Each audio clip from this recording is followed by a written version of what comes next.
you have to really, look at yourself in the mirror and see, is this really the path that I want to take? Where is this pressure coming from? Is this from society? Is this from my partner? Is this from my parents? Like, who is this coming from? And then learn to create boundaries. And if you need to distance yourself, then do so. Because if you need your own space. Welcome to the Raw and Real podcast. Are you dreaming of changing your life through opening a business? Or are you curious what obstacles entrepreneurs had to overcome on their journey?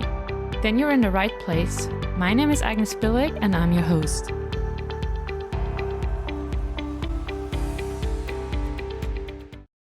Hi everyone, welcome back to another episode of Raw and Real. Today's guest on the show is Johanna Dahlman.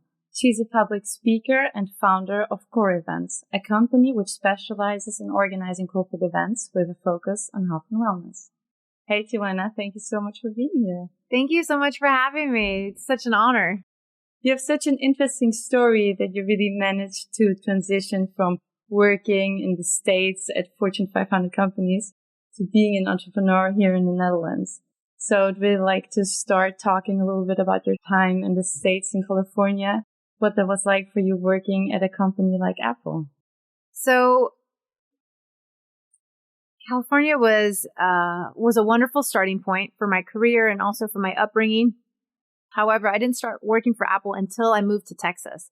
They hired me while I was still in California. I moved to Texas. I started with them. Then I moved to Miami. And that was fantastic. My time at Apple was wonderful and such an enriching part of my life. I was able to grow through a lot of discomfort, through a lot of change, through a lot of uncertainty, right? As you keep growing and you keep doing better, as you keep growing a region. And this was fantastic. Once I left, I realized that being at such a high point, it almost felt like no other company at the time would allow for me the same opportunities in terms of growth, in terms of knowledge, or just in that same mindset. Every company, just like every person, has their own mindset, their own culture, the way they do things, the way they want to expand and their creative thinking to solutions. And so the next company I was at was not at the same level. And so due to that, I was almost by a matter of synchronicity, I was somewhat pushed into and encouraged into entrepreneurship. And so how did that happen? Well, I had a friend. I still have a friend. He's CEO of a large company, and he had some projects in Latin America. And because I have my background in Latin America, I was head of Latin America for meetings and events at Apple. He told me, I need your help. And you're the only one who can help me. And I know you're perfect. And so that was actually the first time I had to write a proposal and submit something to an organization outside of the friendship, correct? To an organization, so that from there, he was essentially my first client. And from there, then I just continued either working freelance, contract, or continuing on with certain clients.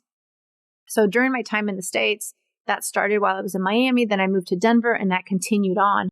And then when I met my husband and we moved to the Netherlands, then it's almost where an identity shift happened, not just with me, but also with my health.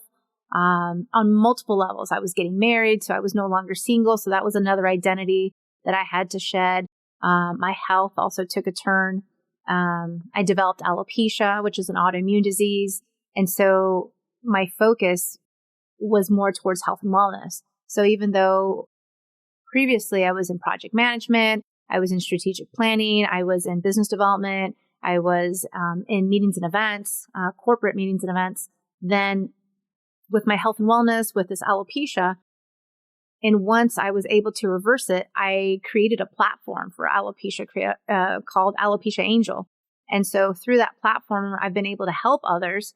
And then through the events side of it, I merged it with health and wellness, created core events. And so that also has shifted and kind of created its own new identity, because before it was called Local Latin. And so I felt like, and I feel like my transition to Europe and to the Netherlands has shed a few identities letting go of previous experience situations and then almost up leveling to a new found source of passion, pursuits, and just really commitment to what I value and to what I feel is so important in my work and in my drive and in my path. And how did you really make the transition to health and wellness? Because that's quite a different topic than what you were involved with before. Correct. So before I was all in corporate, working for multiple Fortune 500 companies, contracting and freelancing for them. And although I still work in tandem with them at times, the health and wellness shift started with my own health and wellness situation. So when I developed alopecia, I lost 50% of my hair. It was a multitude of factors. And so it took a multitude of factors to get well and to get healthy again. And how did that all happen? Like, what do you think are the factors that led to it? Well, there's a lot. First, it's diet and nutrition. We have stress levels. We have sleep. We have, potentially toxins in the environment.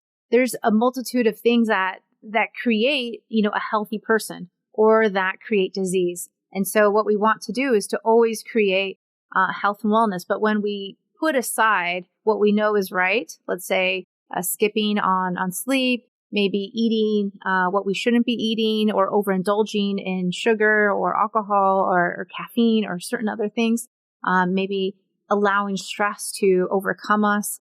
And there's certain times in our lives, right, that these things happened, right? It could be holidays. It could be maybe times of financial stress. It could be during your entrepreneurship journey that we are going to have to go through stressors, but learning how to manage that and to have the correct nutrition, have the correct vitamins and supplements to support your body, and doing everything in your power to support your body reduces the amount of possibility for these either autoimmune reactions or other diseases that are possible through stress and lack of taking care of yourself. And so I learned this the hard way. I was always a go, go, go, go type A person, and I still am to an extent, but now I've learned my boundaries. I've learned my limits. I know what's healthy for me and what's not healthy. And these are things that are not taught in school. My parents for sure did not teach me this. So schools, education, government, no one's doing this job. And so I had to learn this on my own. I was reading over 200 books a year just to figure this out. I was researching, going to doctors in the US, in Europe, you name it. I've done everything to really help myself because it was my hair. It was my health that was on the line. And so first and foremost, it was selfish, you might say, to really try to help myself because conventional medicine, Western medicine, wanted to only cover the problem with a Band-Aid, so to speak. And when you had that disease, what were you going through then in the beginning when that all started? I was in denial in the beginning. In the beginning, I was in complete denial. It was actually my hairdresser in Denver who had noticed a bald spot in the back of my head. And it was really small, maybe the size of a penny. And she turned the chair around. She showed me a mirror and she's like, look at this. What do you think? And I was just like, this is funny. It'll grow back. No problem. I'm so positive. I'm so optimistic.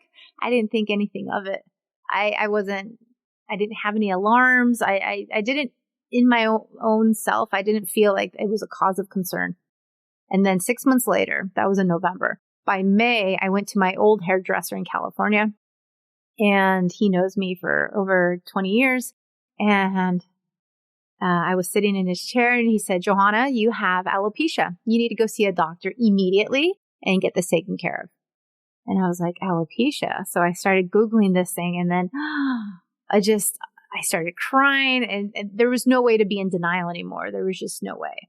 But there was more episodes of denial because it's not like I can just, start eating vegetables and everything will be fine. That's not it. Totally. Because before I was vegan, before I was pescatarian, before I've done multiple stages throughout my health and wellness journey and diets and all these things. Coming from California, we normally stem the health and wellness industry. Everything starts in California, whether that's the trend of Pilates or the trend of this or the trend of that.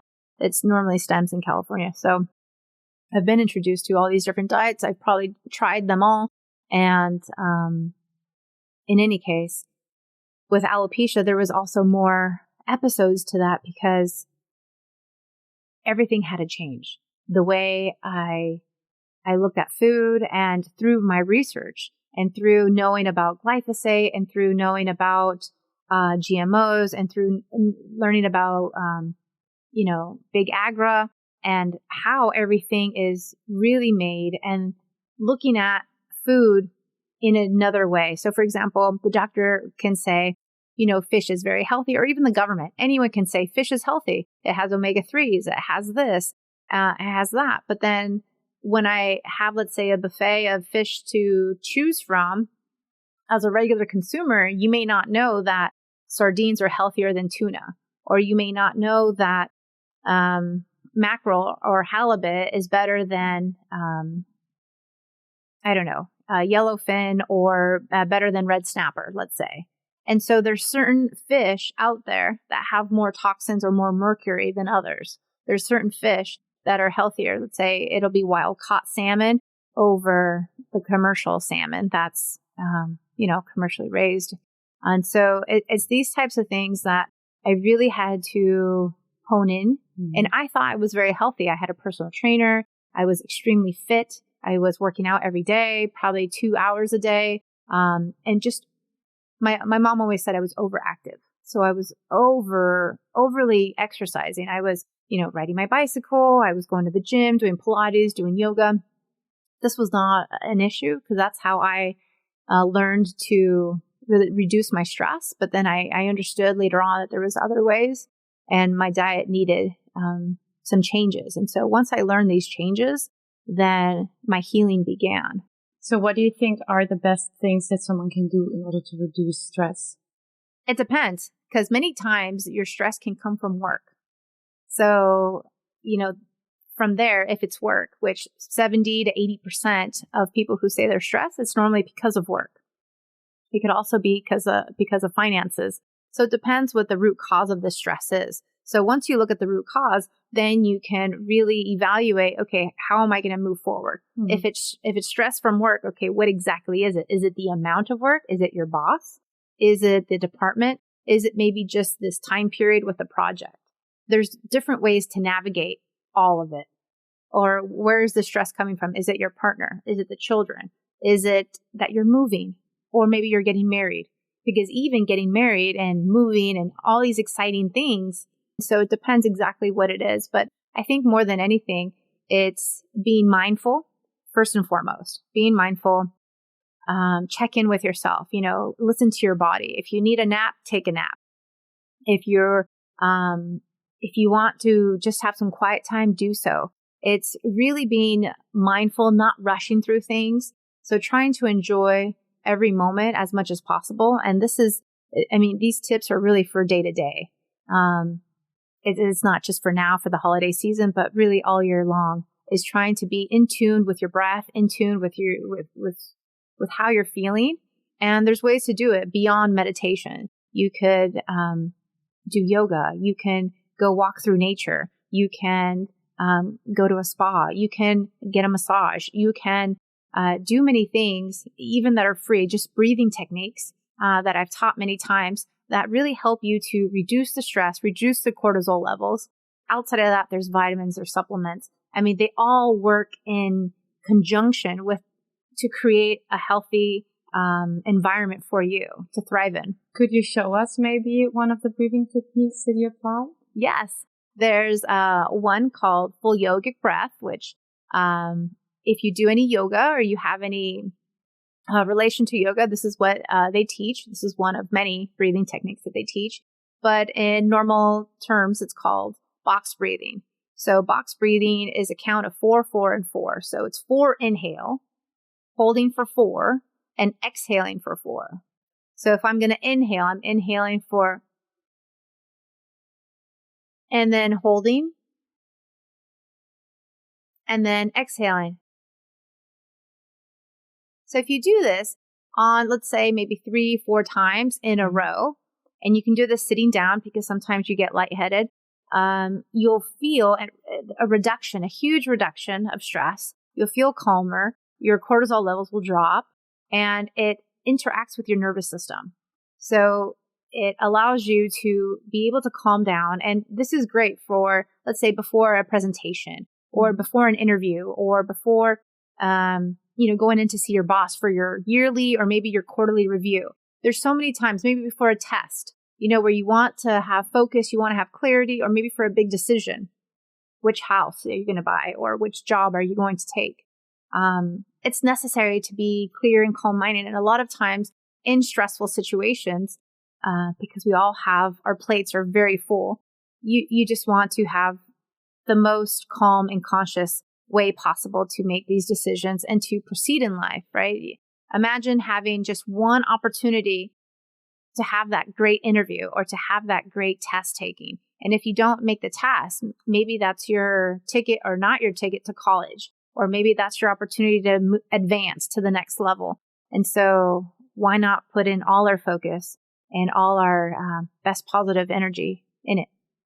And how did you manage to really transition from working at such big companies to what you're doing now? What is just like so different and being so health conscious and everything what you're doing? So once I recovered from alopecia and I was able to grow back my hair, I had so much knowledge that woke me up. It shook me, the amount of information that's out there. Because you can find, if you go to any bookstore today, you can find over 100 books on diet, right? On how to lose weight. However, there's many different ways, authors, ideas, doctors, and almost conflicting information. So how do you really decipher all this information in terms of health and wellness? So once I was able to reverse my alopecia, then I tried to see how I can reverse it in others, and it worked. And so this was fantastic because now I felt like my program was able to be able to repeat itself, almost like a hypothesis and a theory. It was able to repeat itself in others. And what are the main factors that are important to reverse it? Is it just food, workout? It's discipline and effort. Effort in, effort out. So the more effort you put into it, the results you're going to get. It's just like dieting. It's how much effort you put into it and dedication and commitment is the same amount of results you're going to get. Results don't happen in 2 days or 3 days. Just like losing weight, it takes time. It takes weeks and months to lose weight, to create muscle, to create the habits. It takes 21 days to create a healthy habit. So in regards to hair, it also has a life cycle. We have phases in where it grows, it pauses, so to speak, and then it falls. And so we want to promote the hair growth phase, but at the same time, we also want to create an environment that needs change. Because obviously, if you have an autoimmune disease, something's wrong. Mm-hmm. Your health is telling you something. Your body is telling you something. So whether that's lupus, diabetes, MS, something, or alopecia, something is amiss. We need to fix it. And a lot of times, we can fix it with diet, with nutrition, with stress management. We can fix it with eliminating toxins and doing things that are healthier for us. And it's just being aware. So a lot of times people are not aware. So for example, I ran into a friend the other day. She had just had a baby and she was ordering something and it was tuna. And I was like, why are you eating tuna? You're breastfeeding. There's a lot of mercury in tuna. You shouldn't be eating this. And then she looked at me like this, with her eyes wide open. She's like, I've been eating tuna throughout my pregnancy because I was told it was good for you. So these are things that the people in general need to be more aware of, and they're not. So it's unfortunate that, first of all, there's no interest. So my curiosity has led me to really focus on health and wellness and bring it into the corporate world. So this is where I focus on corporate wellness because I believe that people in the 9-to-5, people who are putting in the 40, 50, 60, 80 hours a week, like I was, they need tons of help. Or else, this is why we see an uptick in burnout. This is why we see an uptick potentially in our relationships not working because there's just so much stress. And stress is the cause of a lot of things that can be avoided. And what do you think are the best resources how someone can educate themselves about what's right? In terms of stress management, there's tons of courses out there. There's tons of books, but it's not the knowledge that necessarily lacks. It's the reality of it. So for example, 2 weeks ago, I gave a speech and I gave a presentation on stress management here in Amsterdam, which was fantastic at Antler Global. And so I think sometimes it's more impactful when you meet somebody and they show you pictures of the situation. Mm-hmm. And you see, let's say, for example, myself in person, and you're like, oh, this person looks very normal, very run of the mill, and this disease happened to her. This could easily happen to me. This could easily happen to the next person. Stress and disease in general, they're not racist. They don't discriminate. It can happen to anyone.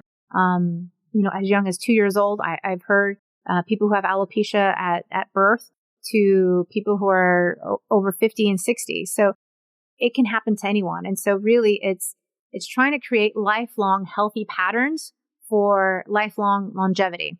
So that's my next thing. I'm looking towards longevity. I'm looking towards brain health. I'm looking towards how do I optimize and create optimal health, not just for today, but for every day for the rest of my life.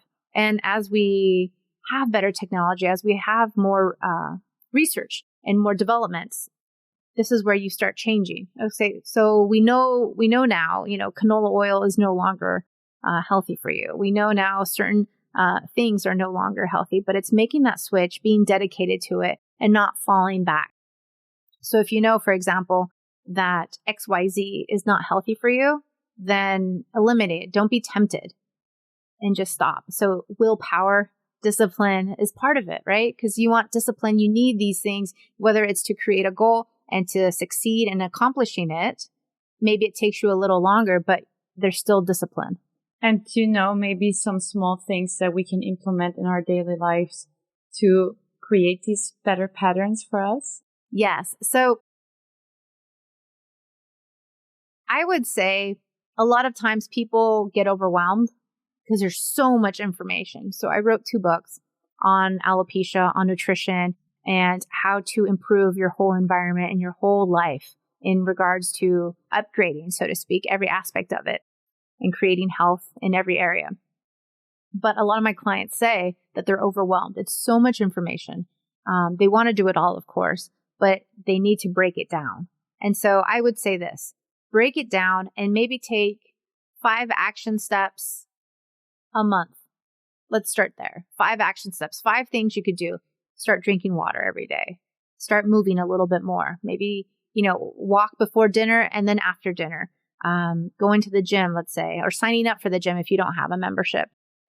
Get a personal trainer and maybe start taking a yoga class or meditation or breathing techniques or going to sleep more.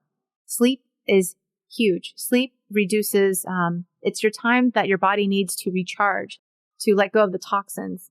So how about instead of watching Netflix at night, how about going to bed by 9-10 p.m. and being really adamant about that, getting your 8 hours sleep.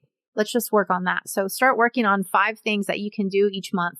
And then once you feel like, okay, I got this and I'm ready for the next challenge. Okay, well then how about the following month? Then you implement 5 things each week and then increase little by little. And then this is a way where you could step up, kind of like a ladder. You could start incrementally improving your health and your wellness, but it takes time. It's not overnight. It's not even a makeover takes time. So, it's increments. Yeah. Baby steps. Totally. And how did you establish yourself here in the industry when you started out in the Netherlands to get a client base? Well, I think in general, it's outreach, it's PR, it's putting yourself out there. I love creating websites. So I created a new website for myself to really use it as an umbrella because LinkedIn falls short of that. LinkedIn is just almost one-dimensional. And so it's more of a CV or a resume. Whereas a website can bring vibrant color. It tells a story of where you were, what skills you have, and where you go and where you can take your client. And so I've taken the time to create my website, to create the logo, and to really connect it and hone it in. So if you go to johanadahlman.com, you'll be able to see this. It connects to other websites and other platforms like alopeciaangel.com. So I think that's first and foremost. Since I've moved a lot, because I've moved from California to Denver to Texas to Florida, I've lived in Brazil, I've lived in Argentina, I've lived here in the Netherlands, and I've studied abroad over 5 times, traveled extensively. I think sometimes when you do move to a new place, you have to go all in the community, all into trying to find your tribe, trying to find the people who are going to support. And so if that means networking, attending meetups, going to expat fairs, if that means whatever it is that you like doing, whether that's salsa dancing, or in my case, Pilates and yoga, find the studio that you want to affiliate yourself with, and try to find like-minded people. If you love to travel more maybe, and get to know the country that you're in. So these are all steps that I've taken every time I've moved, really immersing myself, really taking the time, because wherever your energy goes, right, that's where everything flows. And so really focusing on meeting people who are like-minded, putting yourself out there, and little by little, things will connect. Again, it's not overnight. The first year of me living here in the Netherlands was quite difficult in terms of changing. I was shedding a lot of identities and creating new ones at the same time. But now it's almost 3 years, and it's beautiful, and I feel like it's home. I'm making more friends. Business has grown. I feel so much more healthy, of course, and so much more imbalanced. It's amazing. It's amazing. And so also give yourself time, because for entrepreneurs, or for the person who's going through a change, whether that's a life change or a milestone, whether that's postpartum, whether that's getting married, whether that's changing jobs, or whether that's, changing countries or where you live, it all takes time. So allowing yourself the time, forgiving yourself for not, let's say, meeting those goals at the same time. So for example, let's say if one of your goals is to make 2 new friends in 6 months and you haven't made that, forgiving yourself and be compassionate and kind to yourself, because sometimes even as much effort as we put in, sometimes you don't reap it right away. So for example, if I'm sowing the seeds now, but the fruit won't be available until later. And so knowing that everything has a pattern, everything takes time, and, this is part of the journey. This is really part of the journey, and just to embrace it. So what's the main way how you meet people? Well, a lot of it's networking through BU. And so doing these events. What's BU? Boston University. Oh, mm-hmm. So I do these networking alumni events for them. And sometimes people who know me, like friends, like I said, this friend who's like, you need to do this project for me. And I was like, okay. Yeah, I mean, it's taken time.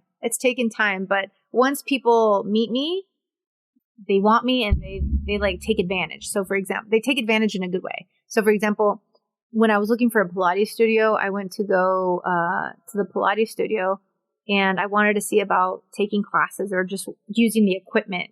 And the lady, the owner, she's like, don't take classes here. How about you teach? I was like, oh, okay. So I started teaching. And without having my yoga certification or my Pilates certification, I taught in different studios. And it's not like I lied. I never lied. I told them I don't have it. But I know, and I do it very well, where it's almost like I didn't need it. Now I have it, but still, it was just for education. How did you convince the people to give you a chance? I didn't have to. They offered it to me. You know what I mean? Mm-hmm. It almost fell in my lap. So a lot of times it's coincidence. A lot of times it's that nudge. They say, there was a quote in my book that I was just reading, that coincidence is God's way of pushing you towards something. And so, when someone offers you something like tea, sure. So I tend to say yes a lot. I've learned to say yes a lot. A lot of times, maybe no because I'm scared or because of fear or because I don't want to go and do public speaking. But now when someone says, let's do a podcast, let's do this, let's do that. Yes, yes, yes, yes. I'll say yes to most everything. Really, skydiving. Yes, let's do it. How did you get to that point that you say yes always? I think it's me. I think it's within me because I am very curious. I push myself to the limits, and I like pushing myself because that's where how I've been able to learn more, see more, do more. And even if I make a mistake, but then I've tried it, whether that's eating liver and like, or eating something that maybe I don't like, but you try it. I've been always very curious. Like I remember I was in first grade, so I was 6 years old, and my best friend at the time was Korean, and I was in a school where it was all Americans, and she and I were like the only ethnic girls there. Everyone else was blonde, blue eyes, American, completely. She was Korean, black hair, right, Asian eyes. I'm also very different. I'm not blonde, blue eyes. And so Latin, Korean, she became my best friend. And she taught me how to eat sushi at 6 years old. It's an early age to eat sushi? She brought sushi. She had like a little bento box, like a little California roll. And she taught me about the wasabi and the soy sauce. She taught me how to eat sushi at 6 years old. So then by the time my family and I, we went to a hotel to eat or to eat somewhere. I think it was like Thanksgiving or Mother's Day or something like this. We went to go eat all together, and they had sushi. I'm like 7 years old by this time, and I'm bringing sushi back. My mom's looking at my plate because we've never eaten sushi at the house. Never. And she's looking at my plate. She's like, what are you eating? I'm like, this is California rolls, and this is how you eat it. I had my chopsticks and everything. And she was just like, okay. I have caviar on my plate. Like, really? A 7-year-old with caviar on their plate? I was just like loading it up. So it's being open. It's being curious. And I think a lot of people stick to their comfort zone. Yeah, hamburgers and French fries, or, their fish and chips, or whatever it is. They just stick to one thing. But I think if you're open, if you're like really wanting to explore the world, you embrace it all, whether it's disgusting or not. And in the beginning, of course, as a 6-year-old, I was like, raw fish, sushi, what's this? And I had it. I was like, oh, this is actually quite good. Yeah. Let me have another one. Yeah. So I think being open, saying yes to adventure, saying yes to not settling, because settling is probably the worst disease ever. Being in a place where you're just like unhappy, unfulfilled.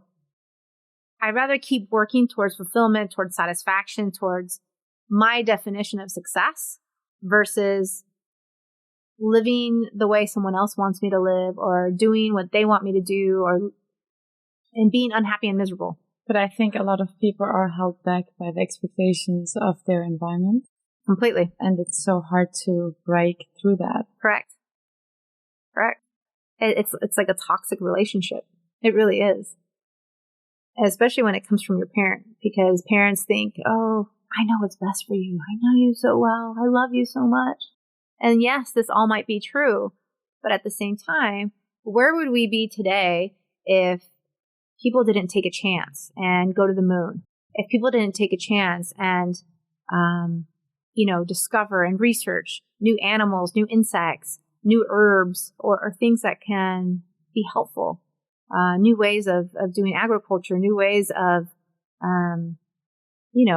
using sunlight or clean technology. We can't be dependent on oil all the time. It has to be new ways. And so this innovative way of thinking and should be encouraged. Even though, for many parents, if you're not a lawyer, an engineer, or a doctor, it's kind of, I don't recognize who you are. And how do you think someone can break through these barriers? Well, I think it's putting boundaries. So, for example, I know that the society's pressures, whether that's to get married and have kids by a certain age, or whether that's to buy a house, or whether that's to live like this or live like that, or be the attorney or be this or be that, you have to really look at yourself in the mirror and see, is this really the path that I want to take? Where is this pressure coming from? Is this from society? Is this from my partner? Is this from my parents? Like, who is this coming from? And then learn to create boundaries. And if you need to distance yourself, then do so. Because if you need your own space to figure out what it is that really drives you, really motivates you, that's where you need to lean towards a supportive person, community. And sometimes if you don't even have that and you have no support whatsoever, learn to support yourself. Learn to motivate yourself and do things for yourself and not look for the acceptance or the approval. Because I think that's what we want as a society. We're always looking for approval. Oh, do I look good? And this is why we have like these influencers on Instagram and because there's approval, right? Yeah. There's so many likes, so many this, so many that. Don't look for the approval. Do what makes you happy. And how do you create that feeling yourself to get the approval? You have to let go. Let go of expectation. Let go of what people want from you. Let go of holidays is a great example. So for example, I was asking someone I know, are you excited about Christmas? Are you excited about, the holidays? She has a son. She's a single mom. And she's like, not really. I don't like the holidays. It's too stressful. I hate bringing my family together. I hate, being away with family. She was saying all this. So why do you force a situation? Why not just go on a trip and go somewhere? Why not just stay in your house and isolate yourself or go to an Airbnb or go to a hotel and just relax and take those days off and do a little retreat or something? Do something for you. Why feel forced to spend it with family or spend it with that uncle or that aunt who drives you crazy? Or, you know what I mean? Yeah. It's like, why force yourself? There's no point. And then when you're in that situation, you're like, all right, I'm here. I'm visiting family. I don't want to visit family. Okay. And they're forcing you. Oh, you have to eat this. You have to eat that. Don't force yourself. Like, hold to your truth. Hold to, be honest with yourself. And it's speaking your truth. It's being truthful to yourself. Do what's best for you. It's always about that. It's not about pleasing others. And can you tell us a little bit about a failure you experienced along your way when you were here in the Netherlands? Well, there's been a lot of failures. First, I thought Dutch would be very easy for me to pick up. And I think with the intensive language classes I've taken, it does help, but you need more practice and more discipline, just like in a diet or anything else. You need more discipline. You need daily practice. So that's one thing. Another thing in terms of entrepreneurship is that I went through many identities with my business. I was still trying to figure things out. In the beginning, I thought I had clarity. I thought I had the model. I thought I wanted it this way. And through life circumstances and through different opportunities that I said yes to, it started evolving into another thing. And so I would say allow room to evolve, allow room to grow, and to maybe even change. So let's say you have a company and you offer widgets, one thing. You offer mugs. So instead of just this one mug, this one style, offer it or be open to evolving into other things. Maybe there's special collection mugs. Maybe there's seasonal mugs. Maybe there's mugs that are for every city in the Netherlands. Or maybe there's, in different languages. Whatever it is, but just be open to evolving. And maybe it's not even mugs anymore. Maybe now it's full housewares, ceramic plates and dishes and bowls and whatnot. So just be open to evolving and to adding more to your toolbox, because we all offer more than just one thing. We are all more than just one person. In this one person that we are, we have so many traits, so many characteristics, so many services that can really come from the heart and help others, whether that's, books or advice and so just like a book can come out of anybody, you want to be able to offer more and see where that goes. Maybe you love gardening and it's not something that you want to offer as a service, but maybe it's something you can do to volunteer wise, or maybe you could use it to strategically help your business or complement your business. And so be open to complementary things. And how has your business evolved over the last years? Well, so going back to that, it's been evolving and it's been complemented by numerous things in health and wellness. So when you think of health and wellness, maybe sometimes you think of a doctor or you think of a nurse or you think of a dietitian or a nutritionist or a health coach, because that's really big right now too, or a personal trainer.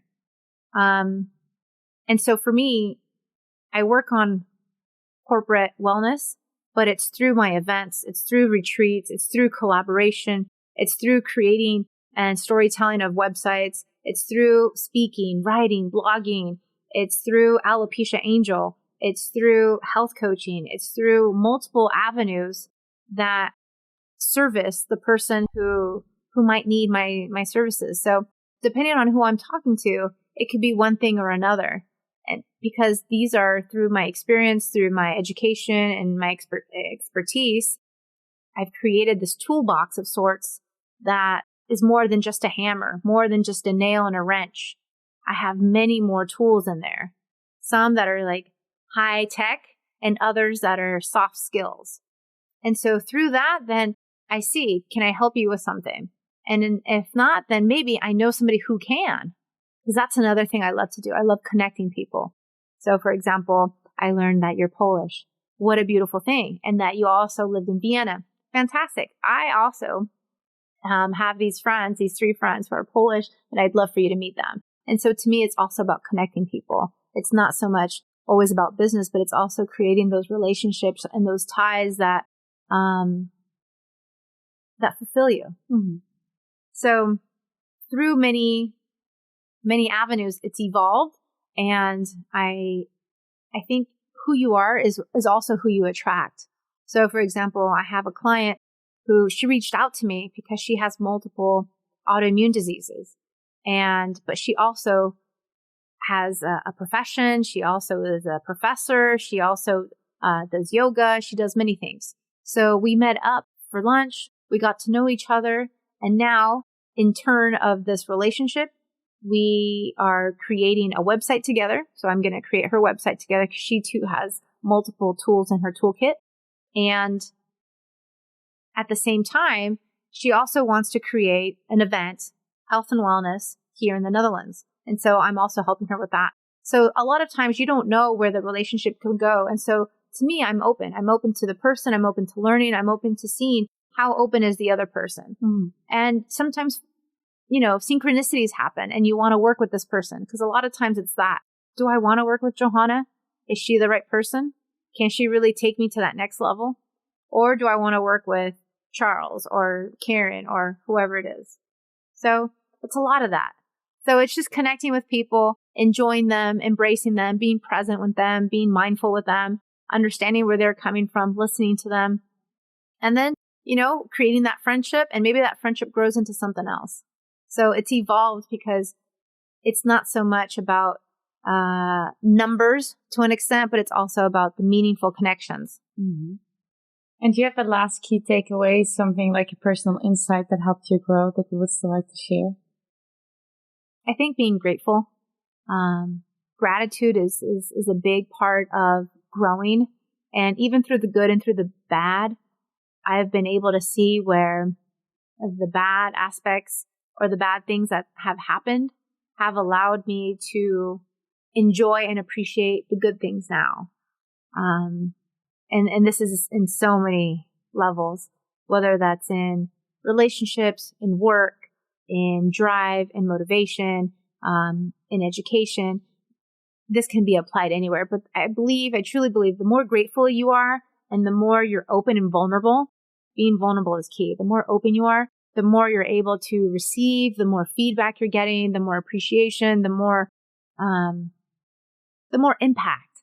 If I can just help one other person with alopecia or anything else, then I'm just so much happier because I've received feedback on how their health is doing, that their hair growth is coming back, and that they feel better about themselves. the self-esteem, the self-confidence, all this is important. And losing your hair is a huge traumatic event for women and for men. However, there are ways to reverse or mitigate it. And so again, if I can help you, or I can connect you, or if I can help the next person, then that's what it's all about. It really is. So having gratitude and being open and vulnerable, I think those are huge takeaways. So the sooner you learn it, the better it is. Okay, great. And how can people contact you, or how can they get in touch with you? You can contact me at johannadahlman.com, Johanna. Dahlman is D as in dog, AHLMAN.com. You can contact me there, subscribe to my newsletter, Instagram, LinkedIn. It's all on there. Okay, amazing. Thank you so much for being here and sharing your story. Thank you so much. Appreciate it.